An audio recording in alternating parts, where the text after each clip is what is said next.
Hi hello అండి, welcome back to my channel simply Asha. ఇవాళ video ఏంటంటే నా స్టైల్లో బిర్యానీని ఎలా చేస్తానో మీతో షేర్ చేస్తాను. బిర్యానీని చాలామంది చాలా రకాలుగా చేస్తారు, కానీ నా స్టైల్లో బిర్యానీ ఎలా చేస్తానో మీతో షేర్ చేస్తాను. ఇవాళ ఏం లేదండి, చాలా ఈజీ. నేనైతే కేజీ చికెన్ తీసుకున్నాను.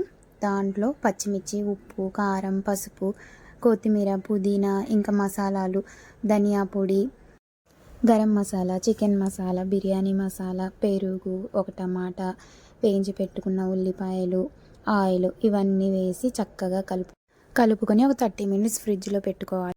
30 మినిట్స్ తర్వాత పొయ్యి మీద పెట్టుకొని చికెన్ని ఉడకనివ్వాలి.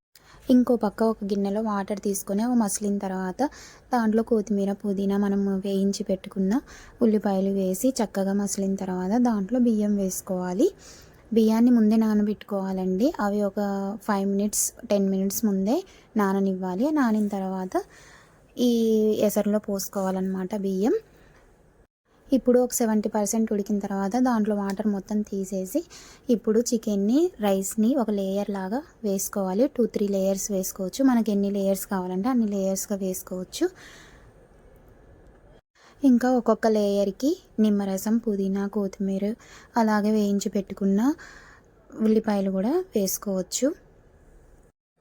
ఇంకా మొత్తం ఇలా డెకరేషన్ చేసిన తర్వాత ఒక 25 మినిట్స్ పొయ్యి మీద పెట్టి దమ్ ఇవ్వాలన్నమాట.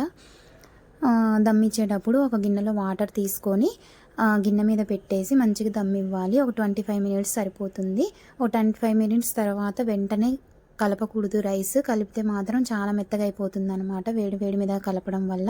అందుకోసమనే ఒక పావుగంట తర్వాత కలిపేసుకుంటే రైస్ అనేది చాలా బాగుంటుంది. చూడండి ఎంత బాగుందో అసలు. చాలా ఈజీగా, ఇది ఒక ప్రాసెస్ మాత్రమే. ఇంకో ప్రాసెస్లో కూడా నేను నెక్స్ట్ వీడియోలో బిర్యానీ ఎలా చేయాలో చెప్తాను.